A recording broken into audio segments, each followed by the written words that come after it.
Comme promis dans la dernière vidéo, aujourd'hui je vais vous présenter les symptômes d'une maladie très rare, mais très grave aussi, dont peu de personnes en souffrent et dont on n'en parle pas tellement sur la toile. Pour ceux qui ne me connaissent pas, je suis Enélie Joa, je suis auto-coiffeuse et sur cette chaîne je t'apporte plein d'astuces pour te tresser toi-même seule à la maison, comme une professionnelle d'ailleurs. Comme je le fais moi-même, je prends soin de mes cheveux moi-même à la maison, je me tresse, je fais les soins à la maison seule, sans toutefois dépendre des coiffeurs ou coiffeuses. Alors si cela t'intéresse, n'hésite pas à t'abonner sur cette chaîne. Je partage toutes les astuces possibles avec toi pour pouvoir t'en sortir seule avec tes cheveux à la maison. Alors, pour ne pas trop durer, je vais me lancer en même temps. Alors, dans la dernière vidéo, comme prévu, je vous ai dit de partager les symptômes avec vous aujourd'hui. Donc, nous voici. Et si tu n'as pas encore regardé la dernière vidéo, je vais t'inviter à aller regarder cela pour mieux comprendre ce qui est en train de se dérouler actuellement. Donc, je vais me lancer directement. Les symptômes que j'avais dans ma période, ou bien que j'ai dans ma période de maladie très rare, sont les suivantes. La tension artérielle. Oui, je suis une personne qui souffre de la tension artérielle qui est très élevée. Et j'ai dépassé la norme et j'ai aussi allé à l'excès. Donc, la tension artérielle est un signe qui revenait régulièrement et qui s'aggravait de plus en plus. Je dépassais même, j'avais même la tension à une hausse très élevée dans la nuit, surtout à 2 heures dans la nuit. Et ça ne me permettait pas du tout de me contrôler moi-même. Je n'avais plus le contrôle sur moi-même. Je n'avais plus de contrôle sur rien de moi-même. J'étais soumise tous les jours, ou bien presque tous les jours, à la tension élevée. Et j'avais aussi de la fatigue très intense. Je souffrais beaucoup de la fatigue. Quand je reviens du travail, je suis complètement abattue. Tellement abattue que je ne peux rien faire pour minimum 2 heures. J'avais besoin de me reposer très longtemps, des fois même 3 heures, 4 heures, dépendamment de comment ça me relâche après. Donc, j'étais tout le temps fatiguée, tout le temps fatiguée. La seule chose que je pouvais faire, c'est d'aller au travail et après le travail, de me reposer. Donc, je n'avais pas de choix et je remercie Dieu même que ma famille aussi avait compris. Bon, ils ne savaient pas que j'étais malade parce que moi-même, je ne savais pas que j'étais malade. Donc, tout allait comme cela. Moi-même, je ne comprenais pas pourquoi je suis toujours trop fatiguée, je suis toujours faible surtout. J'avais aussi la douleur dans le bras droit, dans la nuit surtout.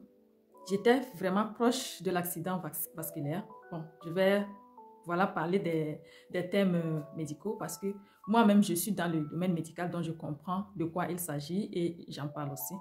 Donc, permettez-moi d'utiliser les thèmes médicaux.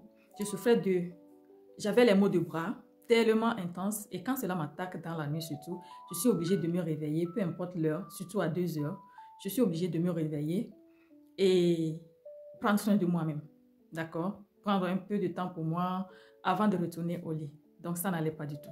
J'avais aussi du vertige. Chaque fois, j'avais du vertige.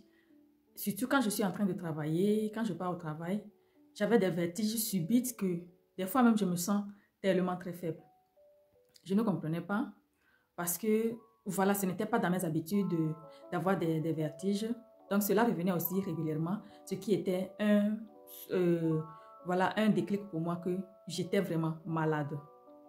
Et aussi, j'avais des difficultés respiratoires et tout cela venait en même temps avec la tension artérielle. Lorsque la tension commence par augmenter, et j'avais aussi en même temps les difficultés respiratoires. Donc, je ne pouvais plus respirer comme normal. J'étais obligée des fois d'arrêter ce que je suis en train de faire pour pouvoir prendre un peu de souffle, pour pouvoir prendre un peu de repos avant de continuer ce que je suis en train de faire. Donc, ça n'allait pas, ça n'allait pas. Et aussi suivait les maux de tête intenses et subites. Je souffrais des maux de tête au niveau du fond, ici, et au niveau droit de ma tête. Ça clochait, c'est-à-dire ça venait subitement. Au moment où je ne m'attends pas surtout, ça sonnait comme ça venait comme ça et très intense. Et quand cela vient, quand les maux de tête là arrivent, je suis obligée de m'asseoir, de prendre un peu de temps, de respirer, pouvoir récupérer ma respiration complète avant de me lever. Sinon, c'est le vertige qui suit. Et avec les maux de tête là, des fois même je peux être en train de parler ou de faire des choses normales comme je fais. Et voilà, ça commence. Ça commence. Et là, je dois arrêter tout. J'avais aussi les maux de cœur. Les maux de cœur revenaient toujours et toujours. Et voilà, chaque nuit. Chaque nuit, j'avais les maux de cœur. Et à 2 heures le matin, comme je le dis toujours, tout venait à 2 heures du matin. Quand 2 heures sonnent, je suis obligée de me réveiller. Je suis obligée d'ouvrir la fenêtre, de pouvoir respirer la fraîcheur, de pouvoir apaiser la chaleur qui sort en moi. Et ça revenait toujours et toujours. Et quand les maux de cœur viennent comme ça, je suis obligée de me réveiller dans mon sommeil. Surtout que j'avais le problème de m'endormir et de dormir et de bien dormir. Je ne pouvais pas m'endormir aussitôt quand je pars au lit. Peut-être c'est aussi une habitude à moi de ne pas dormir très tôt, mais ça revenait encore de m'endormir le plus tard possible. Et ça revenait aussi de ne pas pouvoir dormir bien ou longtemps, d'accord? Donc je m'endormais et quand je m'endors par exemple à 1 heure le matin, je suis obligée de me réveiller encore à 2 heures parce que à 2 heures commencent par monter les maux du cœur, les maux de...